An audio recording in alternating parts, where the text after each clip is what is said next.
말씀 나누도록 하겠습니다. 성경이 소설이나 다른 문학책보다 읽기가 어려운 이유는 단어가 어렵고 문화가 달라서만이 아닙니다. 우리가 읽는 책이나 영화들은 흥행을 해야 되기 때문에, 인기를 끌어내기 위하기 때문에 다 계산적으로 독자들이나 보는 사람들을 배려해서 기록하죠. 그러나 성경은 그렇지 않습니다. 일방적으로 인간의 역사 그리고 하나님의 이야기를 써내려가기 때문에 읽다 보면 내가 원하는 이야기가 나오지 않아요. 근데 오늘 본문도 그래요. 지난주에 본 대로 압살롬이 드디어 죽었습니다. 그리고 전쟁이 끝났어요. 그러면 이제 이스라엘의 평화가 왔고 하나님이 복을 줬습니다. 다윗이 다시 이스라엘을 잘 다스렸습니다. 이렇게 이야기가 좀 매듭을 짓고 다음으로 넘어가야 이게 읽을만 한데, 오늘 본문을 보면 문제 하나 해결하면 더 큰 문제가 나와요. 압살롬이 죽었어요. 그러면 평화가 와야 되는데 더 큰 문제가 오늘 발생하게 됩니다. 그리고 이 문제는 사무엘하 20장까지 이어집니다. 왜 그런가? 6.25 전쟁 이유와 같은 거예요. 6.25 전쟁이 휴전되었을 때, 이제 끝났을 때, 이제 전쟁 끝났다고 마냥 기뻐하는 사람은 별로 없었다라고 합니다. 왜냐하면 전쟁 후에 즉시해야 되는 더 큰 고통이 현실로 있었기 때문이에요. 미사일은 멈췄지만 수많은 이산 가족이 생겼고, 총은 더 이상 쏘지 않았지만 죽은 내 사람들을 마주하는 그 슬픔이 남아 있었기 때문에 전쟁 후가 오히려 더 슬펐답니다. 그리고 그 책임을 묻기 위해 나라는 각자가 지지하는 사상과 사람으로 나뉘어져서 더 큰 갈등과 분열이 일어났죠. 그리고 가난해졌어요. 그러니까 전쟁도 힘들지만 전쟁 이유도 힘들었던 거예요. 압살롬 죽음 이유도 똑같은 것입니다. 아버지와 아들이 왕권을 놓고 전쟁을 치렀으니 전쟁 끝났다고 뭐 다 끝났겠습니까? 너무 많은 상처가 남은 거예요. 그래서 지긋지긋한 이야기가 또 이어져요. 그래서 저도 힘들어요. 일주일에 한 번은 여러분들에게 소망의 이야기, 막 하나님이 다윗을 축복했습니다 이런 말 해주고 싶은데, 맨날 이 전쟁 이야기하고 상처 이야기하고 죽은 사람 때문에 슬퍼하는 이야기하는 게 저도 좀 힘들어요. 하지만 역설적으로 성경이 이런 책이기에 우리에게 답을 줄 수 있습니다. 왜 사도 바울이 성경은 교훈과 책망과 바르게 함과 의로 교육하기에 유익하다고 했는가? 왜 성경이 하나님의 사람을 온전하게 하고 선한 일을 행할 능력을 갖추게 한다고 했는가? 그냥 듣기 좋은 말, 우리가 원하는 메시지가 아니라 우리 인생사, 우리의 삶, 이 지긋지긋한 인생 가운데 말씀하시는 하나님의 음성이기 때문이에요. 그래서 오늘부터 시작되는 또 다른 갈등의 이야기를 나눌 때 여러분들의 인생에 오히려 해답이 임하기를 예수님의 이름으로 축복합니다. 우리 이 19절부터 23절까지 한번 읽어보도록 하겠습니다. 시작. 사독의 아들 아히마아스가 이르되 청하건대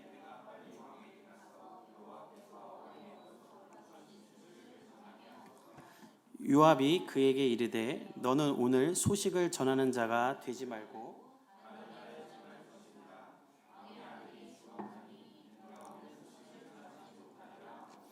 요압이 굿수 사람에게 이르되 내가 가서 본 것을 왕께 아뢰라 하매 굿수 사람이 요압에게 절하고 다름질하여 가니 사독의 아들 아히마아스가 다시 요압에게 이르되 청하건대 아무쪼록 내가 또한 굿수 사람의 뒤를 따라 달려가게 하소서 하니 요압이 이르되 내 아들아 너는 왜 달려가려 하느냐?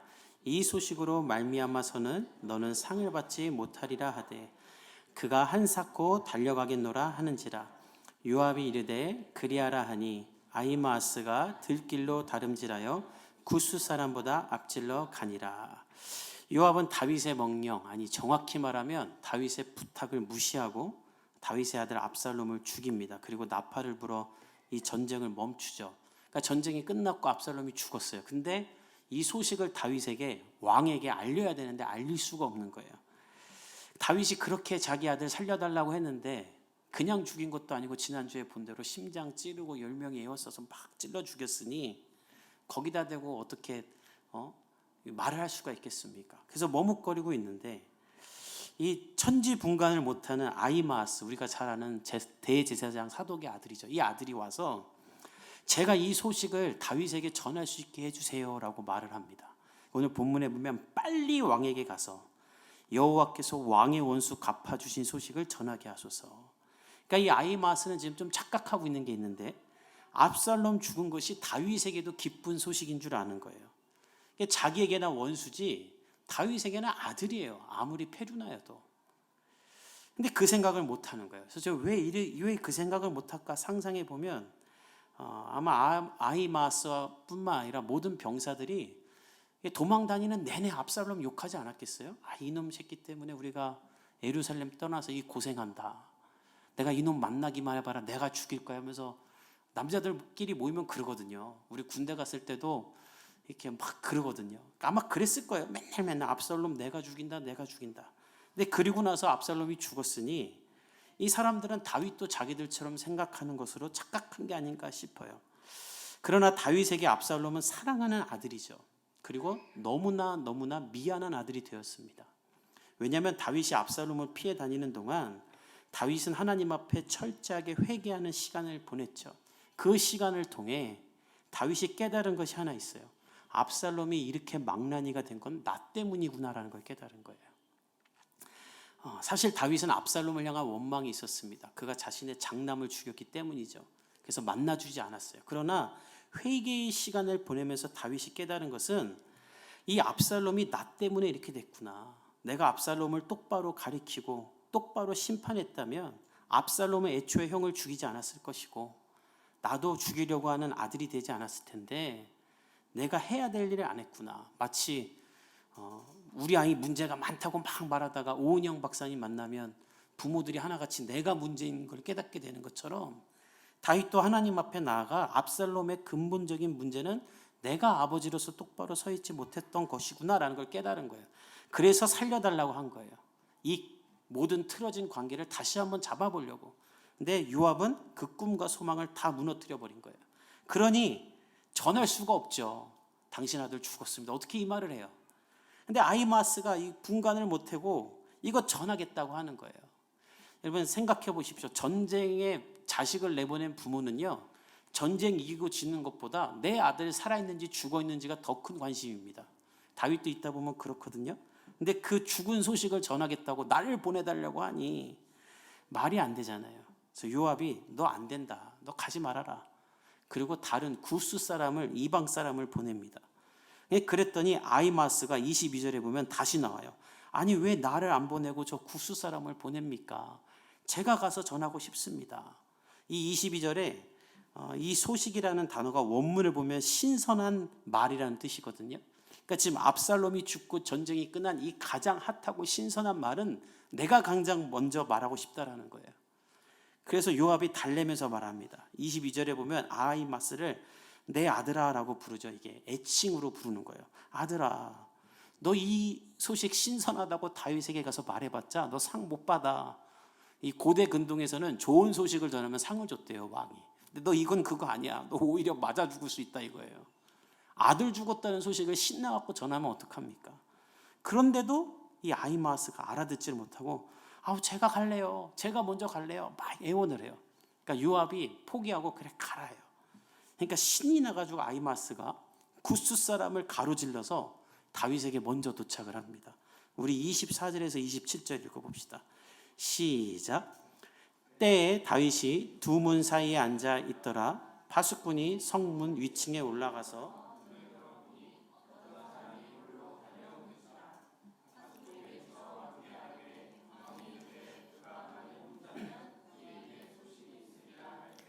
그가 점점 가까이 오니라. 파수꾼이 본즉 한 사람이 또 달려오는지라. 파수꾼이 문지기에게 외쳐 이르되 보라 한 사람이 또 혼자 달려온다 하니 왕이 이르되 그도 소식을 가져오느니라. 파수꾼이 이르되 내가 보기에는 앞선 사람의 다름질이 사독의 아들 아히마아스의 다름질과 같으니이다 하니 왕이 이르되 그는 좋은 사람이니 좋은 소식을 가져오느니라 하니라.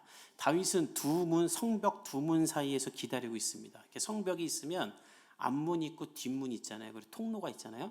거기서 다윗이 기다리고 있는 거예요. 그러니까 다윗이 변한 거예요. 예전에는 부하들 전쟁 내보내놓고 낮잠 자고 옥상 거닐고 그랬는데 이젠 이 두 문 사이에서 전쟁이 어떻게 됐는지를 간절히 기다리며 기도하고 있는 거예요. 왕이. 그런데 성벽 위에 있는 파수꾼이 소리를 지릅니다. 한 사람이 달려오고 또 한 사람이 달려옵니다. 이 구스 사람하고 아히마아스가 달리기 시합이 붙은 거예요. 내가 먼저 가서 다윗에게 전하겠다고. 바보들의 잔치죠. 이게 지금 전하면 안 될 소식인데, 이게 다윗의 입장은 전혀 생각 안 하고 이거 둘이서 막 내가 먼저 전해야지 경주가 붙은 거예요. 그러니까 파수꾼은 그런 생각을 못 하고 그냥 다윗에게 두 사람이 달려와요 얘기를 하니까 다윗은 순차적으로 다른 소식이 오고 있구나. 우리 그들을 기다리자라고 말을 해요. 그러니까 파수꾼이 근데 앞에 있는 사람은 아히마아스 같아요라고 말을 해요. 그러니까 다윗이 어떤 말을 하냐면 그는 좋은 사람이니 좋은 소식을 가져올 거야라고 말을 해요. 왜냐하면 우리가 쭉 보았던 대로 이 아히마아스가 늘 다윗에게 긍정적인 소식을 전하는 사람이었습니다. 우리도 그런 사람이 있죠. 전화 딱 오면 그냥 안 받아봐도 이 사람은 늘 좋은 사람 할 사람 있잖아요. 저는 주일 아침에만 전화나 카톡이 오면 심장이 덜컥 내려앉아요. 주로 목사님 늦잠 잤습니다. 보지 않아도 알아. 그냥 카톡이 오면 목사님 오늘 못 옵니다. 진짜 그래도 오는 건 착해. 말도 안 하고 안 오는 사람보다 착한데 아무튼 이름만 뜨면 무슨 소식인지 대충 알잖아요. 어떤 때에. 다윗은 아히마스는 정말 좋은 소식을 갖고 올 거야. 그래서 기대가 올라가는 거야. 압살롬 살았구나. 그래서 아히마스가 저렇게 뛰어오는구나. 아니나 다를까 아히마스는 도착하자마자 아주 기쁘게 말을 시작해요. 우리 28절부터 30절 읽어봅시다. 시작. 아히마스가 외쳐 왕께 아뢰되 평강하옵소서 하고 왕 앞에서 얼굴을 땅에 대고 절하며 이르되 왕의 하나님 여호와를 찬양하리로소이다. 그의 손을 들어 내 주 왕을 대적하는 자들을 넘겨주셨나이다 하니 왕이 이르되 젊은 압살롬은 잘 있느냐 하니라. 아히마스가 대답하되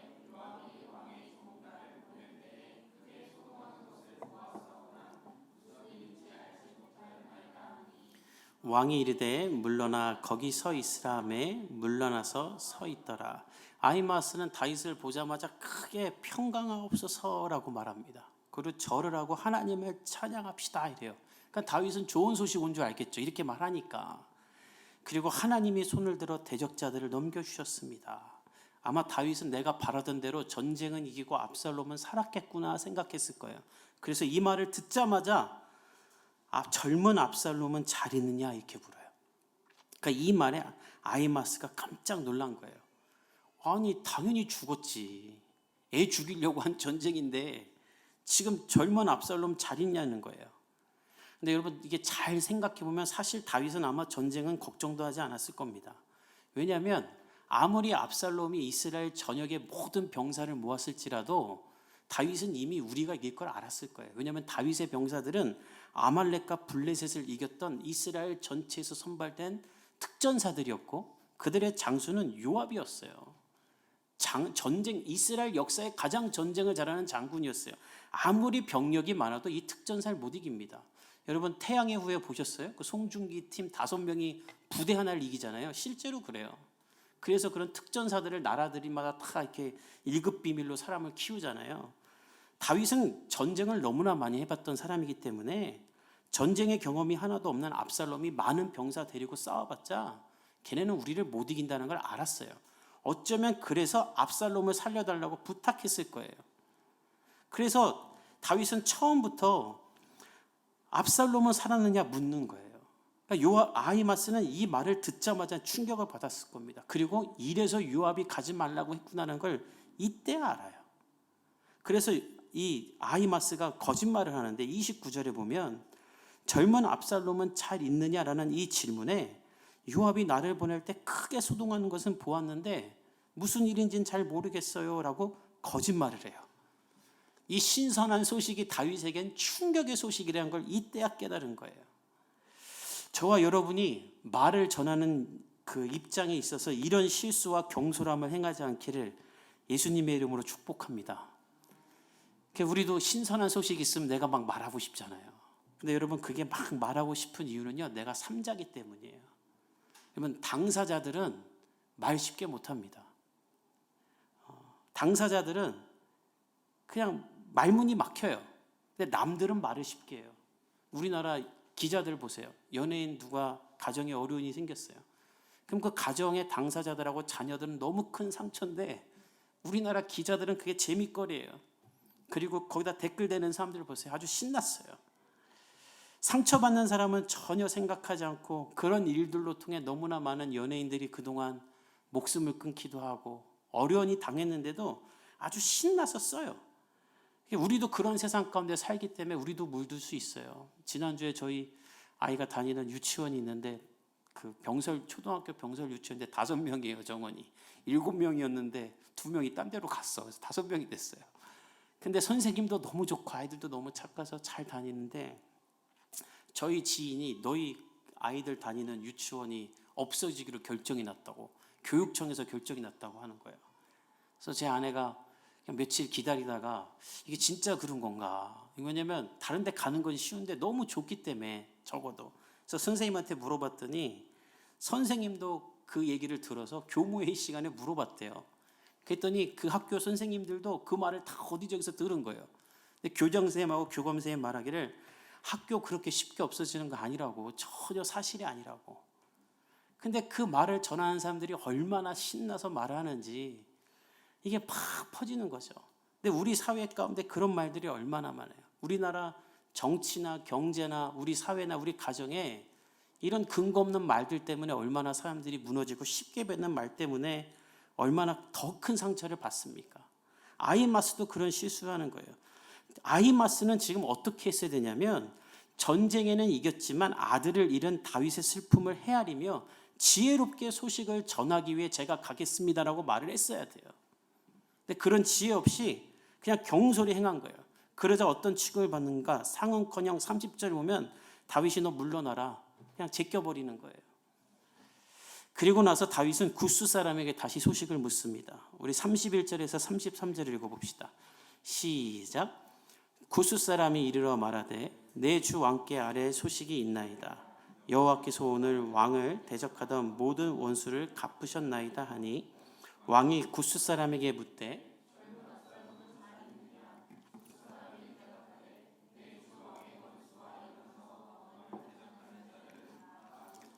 같이 되기를 원하나이다 하니 왕의 마음이 심히 아파 문 위층으로 올라가서 우니라. 그가 올라갈 때에 말하기를 내 아들 압살롬아, 내 아들 압살롬아, 차라리 내가 너를 대신하여 죽었다면 압살롬 내 아들아, 내 아들아 하였더라. 뒤에 달려온 구스 사람을 통해 다윗은 압살롬이 죽은 걸 깨닫습니다. 그리고 너무나 슬퍼해요. 얼마나 슬퍼하는지 33절에 보면 심히 아파하다라는 말이 원문으로 보면 심히 떨렸다라는 말로 온몸이 떨리는 거예요. 기가 쫙 빠진 거예요. 그리고 압살롬의 이름을 계속 부르며 웁니다. 내가 대신 죽었으면 하면서까지 울어요. 아마 이 다윗을 따르는 사람들은 다 적잖이 당황했을 겁니다. 우리가 이 압살롬 때문에 얼마나 고생을 했는데 다윗은 그럼 뭐 우리가 대신 죽고 압살롬이 살았어야 된다는 말인가? 뭐 이런 생각이 들 수도 있잖아요. 실제로 다음 주에 보면 요압이 이것으로 항의를 합니다. 그래서 다윗이 슬픔을 억누르고 다시 왕으로 돌아가는데 다윗이 압살롬을 생각하며 온몸이 떨릴 정도로 슬펐던 이유는 이 아들의 인생이 너무 비참하게 끝났기 때문이에요. 그리고 그 책임이 자신에게 있다고 생각하기 때문입니다. 성경에 기록되기를 형을 죽이고 아버지를 죽이려 했으며 아버지의 후궁 10명과 잠자리를 한 사람으로 그의 인생의 기록이 남으니 그래서 말 타고 도망가다 나무에 걸린 자는 저주를 받을 것이라고 써있는 그 말씀을 이루며 심장에 찔려 죽은 사람이 되니 다윗이 얼마나 이게 가슴이 아프겠어요. 여러분 오늘 이 압살롬을 보며 성경이 우리에게 말하는 메시지는 무엇인가? 이제 압살롬의 이야기는 오늘로 끝나고 다음 주부터는 압살롬 때문에 이루어진 갈등을 해결하는 이야기인데 여러분과 저의 인생도 압살롬처럼 이렇게 갑자기 끝납니다. 강명식 씨가 쓴 노래 중에 언제나 마지막은 갑자기 온다고 되어 있는데 여러분 우리가 젊지만 다 근데 중요한 건 죽음은 다 한순간 갑자기 죽는 거예요. 우리 다 언제 죽을지 몰라요. 근데 그 죽는 순간 우리의 인생의 기록도 멈추는 거예요. 근데 우리의 인생의 기록이 우리가 뭐 대단한 사람이 아니어서 누가 우리의 인생을 책으로 써주진 않겠지만 중요한 건 우리의 인생의 기록은 하나님 앞엔 써져 있다는 거예요. 갑자기 내 인생의 기록은 멈추고 내 인생의 모든 기록은 하나님 앞에 남아있는데 여러분 그때 여러분의 인생의 기록이 하나님 앞에 어떤 사람으로 남아있겠습니까? 우리가 이것을 기억하며 살아야 되는 거예요. 나중에 잘 살겠다, 나중에 좋은 기록 남기겠다가 아니라 내가 오늘 죽지 않고 살아서 여호와의 영광을 선포하며 살아야 하는 것입니다. 저는 저와 여러분이 그런 사람 되기를 예수님의 이름으로 축복합니다. 여러분의 삶의 오늘 이 주일을 기점으로 허투루 쓰는 시간들을 다 버리고 중요하지 않은 것들을 버릴 수 있기를 예수님의 이름으로 축복합니다. 그리고 오늘부터 하나님의 영광을 위해 살기를 바랍니다. 그것이 하나님 앞에 기록으로 남는 거예요. 제가 지난주에 저희 집 뒤에 있는 망우산을 산책했습니다. 이 주일에 시간 되는 분들은 한번 가면 좋겠어요. 거기가 중랑구에서 이렇게 엄청나게 투자를 해서 우리나라 독립운동했던 분들의 묘지로 이렇게 잘 가꿨는데, 거기를 이제 월요일마다 이제 제 아내랑 산책을 하는데 거기 유관순 누나의 무덤도 있고 도산 안창호 선생님의 무덤도 있고요. 이게 보는데 일본인 두 분의 무덤이 거기에 있는 거예요.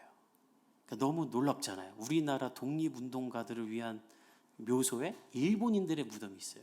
그래서 제가 제 아내한테 저건 보러 가야 된다. 왜냐하면 양화진 그 외국인 선교사님들 묘에도 일본인 사람 무덤이 딱 하나 있어요. 소다가이치라는 분인데, 일본은 일제시대 때 일본이 우리나라 사람들을 막 죽일 때 부모를 잃은 고아들을 데리고 고아원을 만들었던 분이세요.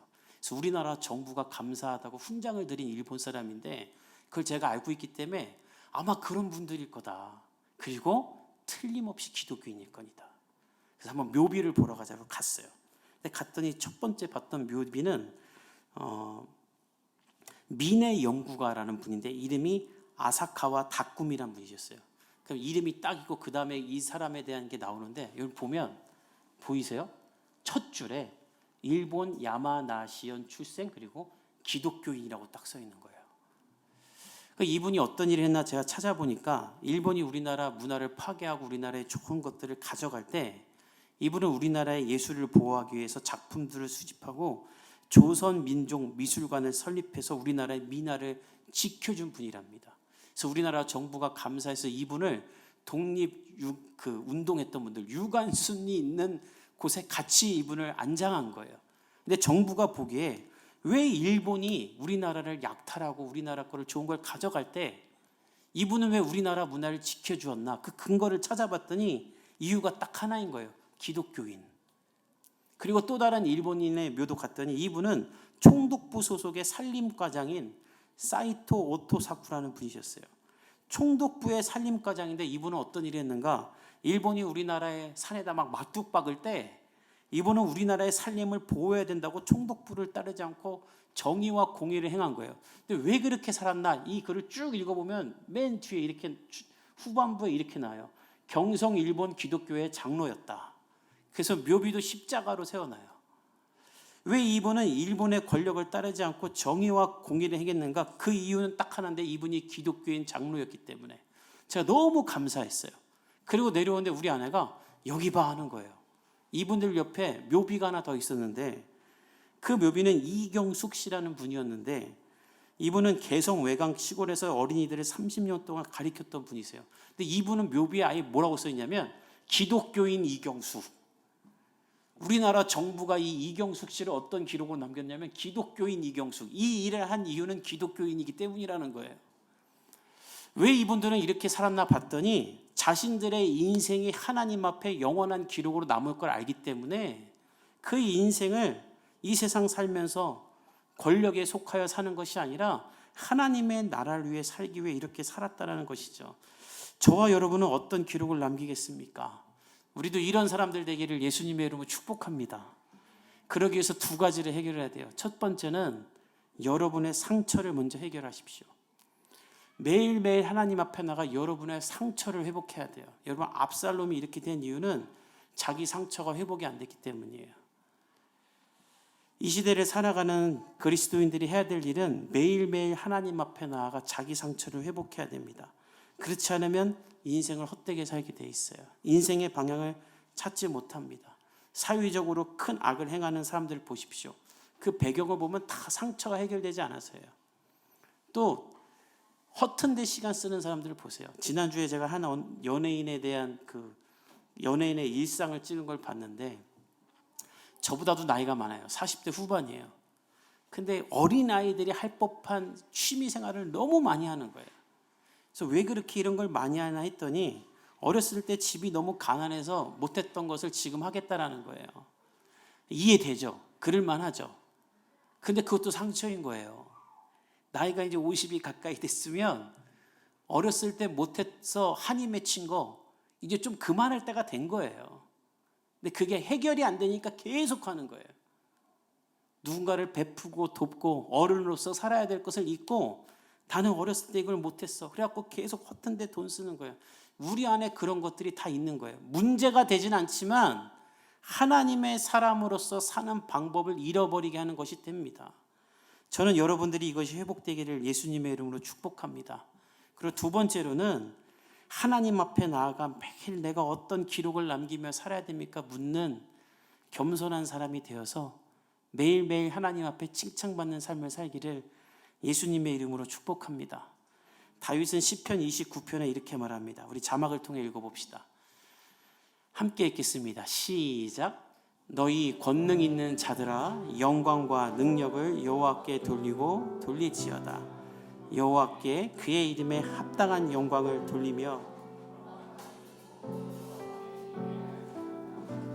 우리 글귀를 띄워봐 주시겠어요? 이 성경 1절에 너희 권능 있는 자들아, 이 말은 원문을 보면 신의 아들들아, 하나님의 아들들아 라는 뜻이에요. 다시 말하면 이제 예수 그리스도의 십자가로 말미암아 하나님의 자녀가 된 우리에게 다윗이 말하는 거예요.